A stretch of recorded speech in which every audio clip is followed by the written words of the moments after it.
Hi, I'm Scott Sackett. I hope you enjoy this video and you'll subscribe or leave a review or comment on this video. I want to do a video about Wally Wood's 22 panels that always work. You hear a lot about it in comic circles. I don't know if you hear as much about it now as you used to, but you certainly did when I was trying to break into comics back in the early 2000s.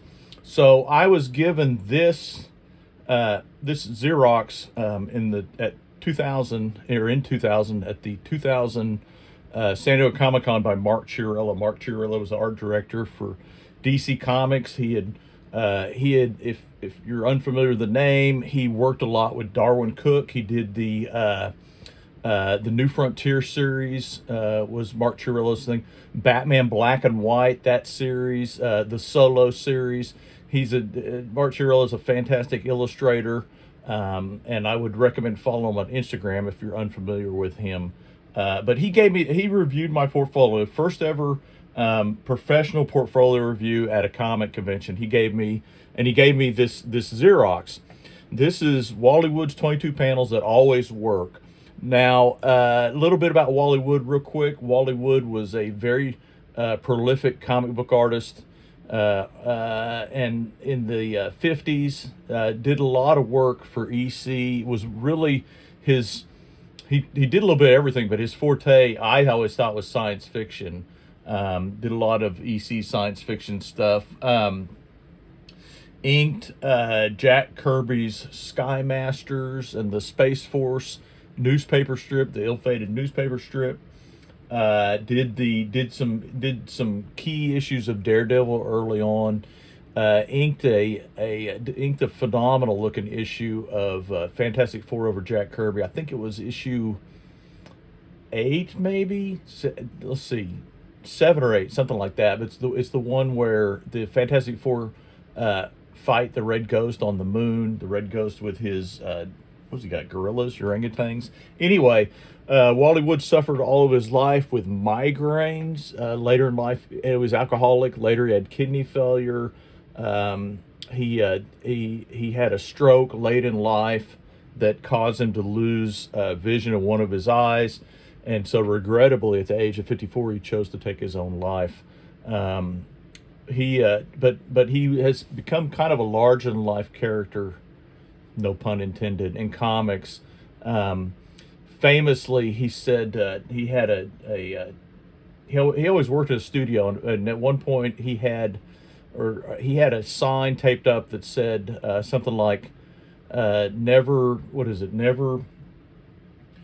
draw what you can trace, never trace what you can Xerox, and never Xerox so you can hire somebody else to draw, or something like that. And I think that, and I don't think that was advised. A lot of people, it's funny, a lot of people in the AI era have kind of used this as kind of a rebuttal to people that talk about AI comics and AI art. But I don't think he meant that like that. I think that just speaks to his frustration with the industry. He was very talented, very prolific, but I don't know that he ever was very wealthy, and that the industry treated him very well. And there's some biographies out there about him and that sort of thing that go into that. That's not really the scope of this video. But I wanted to talk about this because this is a document that's made its rounds, and I haven't seen a lot about it lately. And like I said, in the early 2000s, I saw this a lot. Mark Chiarella gave me this. But what this is so Wally Wood, when he's working in his studio and trying to help people, he came up with a 3-page Xerox copy of like layout tips, if you want to think about it that way. And he would share that with his artists, and it kind of circulated through the industry. And Larry Hama, when he was editing at Marvel in the early 80s, was trying to come up with tools that he could use to help the newer artists understand storytelling. And he remembered that, and I guess he had a copy of it. And so he took a piece of Marvel comic board, 11x17 comic board, and on the back he cut this out and drew this. And this is, and I'll post a link to it, but there's a photo of the original of this document floating around on the internet. but he and it's Larry Hama that wrote this about Wally Woods 22 panels that always work. And the subtitle, in case you can't read it, says, or some interesting ways to get some variety into those boring panels where some dumb writer has a bunch of lame characters sitting around and talking for page after page. And it's interesting to me because when I look at modern comics, I see a lot of sitting around, and it's and so. And so my hope is that by sharing this, that if you're exposed to this for the first time, maybe this will help liven up your comics. I'm going to just go through this. This is not a magic formula. This is just an idea that when you're working on comics and you're stuck, you have a panel that you can't figure out how to make it interesting, these are some things that might help you. Think of it as like an idea sparker, if you want to think of that. So the first one that we have here is big head. This is very self-explanatory. Use a panel, use a big head. The other one is extreme close-up. Again, you don't want every panel to be heads. You don't want a page full of headshots, but occasionally you can get by with a big. That's a good reaction shot, an extreme close-up. I've used this when someone else is speaking and telling them something, so you see the reaction rather than doing like a two-shot, kind of a boring two-shot. I'll do a close-up like this on the one person. It helps if you can draw some expression in that close-up. Back of head, part of head, again, show the back, show the, two, instead of showing two people talking and two heads, crop it a little bit, zoom in a little bit and crop it. Again, you have to be able to nail that angle on the head. Profile, no background, that's self-explanatory. Unfortunately, now I think the challenge is not to do no background. I see a lot of comics that don't have backgrounds at all, but that's a good, if two people are talking, that's a good way to do it. White Ben-Day, dark foreground. Okay, so what he's saying is do a shadow. Ben-Day is a dot pattern, so he's saying do a silhouette with white dots or a half tone. In other words, the lighting is not consistent. In other words, you don't have two silhouettes. You have a kind of a silhouette. You can see that he left a little bit of kind of a rim lighting there, but then something in the background that's a different tone, or maybe it might be a lighter color or something. But it's where the character in the foreground is dark. Open panel, complete object, car, plane. Again, it's just if you're showing somebody traveling and you don't want to, sometimes the temptation can be to draw every little line in the road, but he's like, hey, just draw the car and just leave and you see there's no border even on the panel. This one is all black. Obviously, it's not really all black. There's a little bit, you can see a little bit of highlights, but it's a dark panel, mostly black. Okay. One big object, in this case, and it says handgun, lamp, phone, whatever. So, in other words, instead of just showing a person talking, maybe if they're talking in an office, maybe here you show like a lamp, or you show a phone. Well, in the days when you had desk phones, show something in the foreground. And what that does is you want as much depth in a panel as possible. And so that helps. Rather than just showing somebody talking, you can show depth between them and something in the foreground. Or you can reverse it. You can show them close and then show something in the background. Full figure, open panel. I've noticed myself, I try and make a rule, and I'm going to do some more videos about storytelling, but I try to make a rule for myself that when I'm drawing a page, I never show a page that doesn't have at least one full panel of the entire character. And sometimes writers will write a lot of dialogue. Writers tend to like dialogue. And so you're tempted to fall into a bunch of talking heads, but I always try and make a rule with to show one full character. And you don't see a lot of open panels nowadays. And I think Wally Wood Wally Wood was working prolifically in an era that was mostly black and white. So now I don't know if an open panel might be a little more, but you still see it, an open panel like that. Okay, and it's hard to read this, but it says reverse sky, black or Ben-Day, bottom open. So it's basically you do the whole figure, and you do either a black background, that's what it means by reverse sky, or a halftone of a background. or just the behind the background behind the character, and then the bottom. You don't draw. In other words, you're not drawing a full background. You're just drawing something to make it look interesting. And again, these are not. This is not a magic bullet. You wouldn't want to use all these on every page. It's just something to make just so that every panel on a page doesn't look the same. Small figure Bende. Again, it's just a small figure with a big open area up there. And I think it's good. It's good to pull your camera back occasionally. And again, like I said, and I think a lot of artists tend to fall into the same shots. You get a script that's a bunch of people talking, and you end up where everybody's like, torso up. Depth. This is what he's showing there is, again, like I talked about, this idea that here's a guy and he's standing next to a pole or a tree or something. There's somebody in the background doorway. There's somebody here. There's somebody here. In other words, what he's saying is show objects in the panel that reinforce the idea that this panel is not a panel, but it's a window to a world. That's what you want the thing to look like. Downshot cast shadows. That's a good one. And you can get by. And the great thing about a downshot is if you're drawing a book or drawing a page that has a lot of backgrounds, maybe you're drawing a character. Like I got a character called the Black Cricket, and he spends a lot of time jumping from rooftop to rooftop. If you occasionally throw in a downshot with shadows, then you don't have to draw all the buildings in the background. It kind of gives you a little break. It gives the reader their eye a little break. L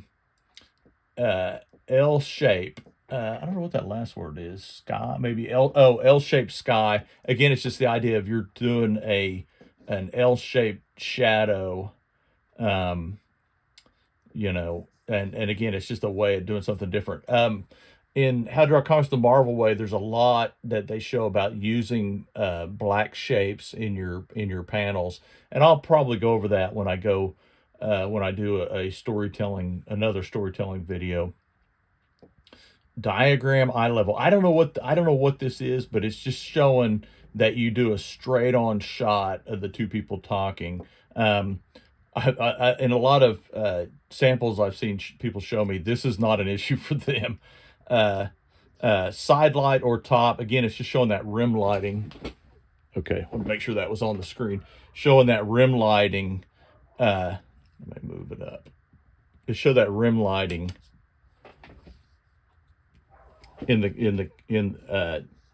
so it's mostly silhouette, but not all silhouette.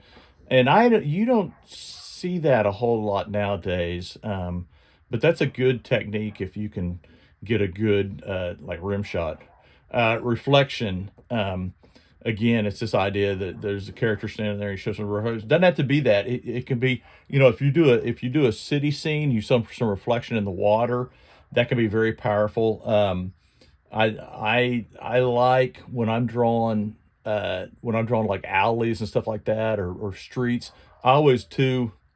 If you ever walk down the street, there's the concrete has seams in it where they put it together, where they put the form down and they pour it. So there's a seam. I always put like a little water puddle right there. So you kind of get a triangle water puddle. And you can show a reflection of something, or you can take let me show it. If you take, I'm doing this off the cuff. Let me make sure you see that. Yeah. So if you take let's say say this is a curb, and you have water. If you just show a couple lines like going down like that, it makes that look reflective. And so if you do it, I'll do it in perspective. If you do, like, say it's like kind of a down shot, and say you got a guy, he's walking down the street, and so say you show like a water. If you show this reflection, and I mean this is quick, but see, it immediately makes that water look. And I'll tell you a trick, that reflection is always straight up and down in the panel. So like here, you don't draw it in I don't know, and it works. I don't know why it works. And I do that a lot on reflective floors, like marble floors or whatever. It just looks good. That reflection. So that reflection, this is one I use quite a bit in my work without even thinking about it. Frame, just an idea of showing the character framed by something. And again, that gives you that depth that you want. White Bende, white Ben-Day background, and oh, and silhouette. Oh, that's okay. And silhouette. So sorry, I thought that said sky. Oh, I said up here that was silhouette. Sorry, my copy's very copied. And so then it's just an idea of like there's silhouettes in the foreground, and then in the background there's a white halftone, or it can be, but it's just this silhouette in the foreground.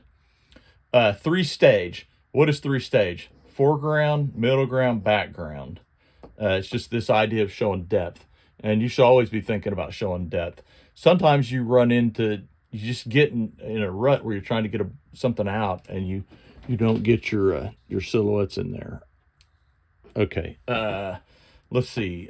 Newspaper again. Just showing just a panel that shows a newspaper, or you could that could be a television screen. It could be a web page. It could be something else. But it's just the idea of you've gone away from the narration just for a second to show part of the story, and that probably should come out of the script. But anyway, and then contrast, obviously contrast. And again, if you've ever seen Wally Wood's work, an excellent inker. He used a lot of shadows and he had a real, I would call it a dark inking style. Anyway, okay, so that's Wally Wood's 22 panels that always work. Again, hopefully this is helpful. I've seen a lot of people talk about this. I saw an artist a few years ago that had a version of this tattooed on his arm. But what's funny is looking at his art, I don't know if he actually read it, but he had it tattooed on him. And again, it's not a magic bullet. I got mine pinned up here. And I look at it when I get stuck, and it's a good reminder. It's kind of like, if you ever seen pictures of Steve Ditko, there's a famous picture of him in his studio from years ago. And, he had a sign on his lamp that said, think. And again, it's just this idea that when you're not when you're drawing the stuff, but when you're laying it out, when you're doing your thumbnails, you should really be engaged in it and think about, well, what am I doing? Is this interesting? Is this good storytelling? So anyway, I would encourage you to look for Wally Wood's work. There are collections. The EC stuff has been collected. I have a book called Spawn of Mars that's put out by, I think it's Fantagraphics, that has a lot of his science fiction stuff in it that he did for EC. There's a great, Vanguard has put out a book called the Wally Wood Sketchbook. David Spurlock of Vanguard Press is kind of the executor of Wally Wood's estate, I think. And so Vanguard Press has some Wally Wood stuff out. But I would encourage you, if you're unfamiliar with him, I would encourage you to at least do an online search for him or read about him. He was an interesting person. Unfortunately, the industry did not treat him well. He had some medical issues, obviously, and then he abused himself, or he was alcoholic, and that caused him problems. But he was certainly a super talented guy. I consider his life kind of a warning to go into comics with your eyes open. I've done other videos talking about that. But anyway, thank you for watching this far. If you like this, please give it a like. Please consider subscribing. If you disagree with something I said or you have commentary, please feel free to comment below, and I'll try and reply or argue with you or whatever. But anyway, thank you very much.